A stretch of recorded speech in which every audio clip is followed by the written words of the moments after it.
Does New York have a transfer on death? Does New York have a transfer on death deed? I was gearing up for this dramatic.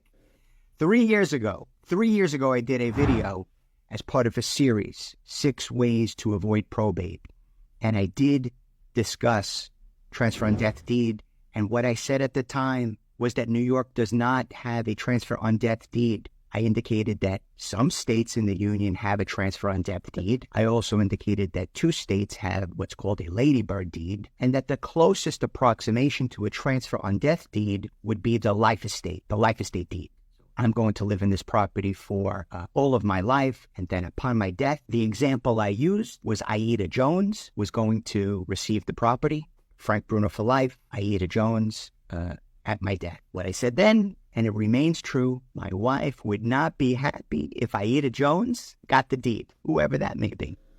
So the legislature, the New York State Legislature, just passed a bill. I don't know the name, I don't know the number, but it puts into force and effect in 2025. I will find out more. I will let you know more. But in 2025, there will be a transfer on death deed in New York. So that will be another tool in our toolbox, the arsenal of many available tactics and stratagems to avoid probate. That'll be one of them. So transfer on death deed, just like what I'm understanding would be a bank account where you have a brokerage account. Transfer on death. Upon my death, go to this person. Or a payable on death. That's in banking institutions. Upon my death, pay the money in this account to this person.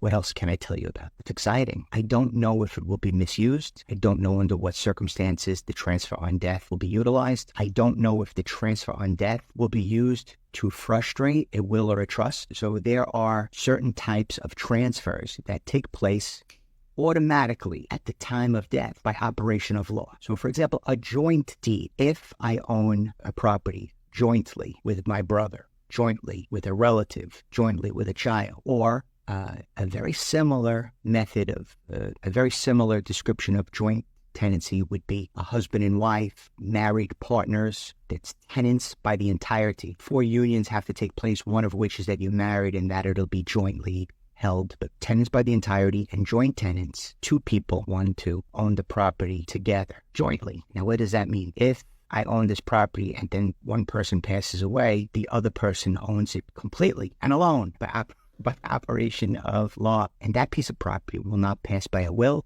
will not pass by a trust. So if I'm jointly on a property with one person and I want the property to be sold and the proceeds to be divided in 4, or I want to give a specific bequest, I'd like to leave to my church the sum of $50,000. I'd like to leave to the Queens County Bar Association the sum of $35,000. The joint tenancy or the marriage by the entirety, joint tenancy by the entirety would frustrate that will or trust. Something to think about. As I know more, when I know more, I will share with you, as always, about the transfer on death.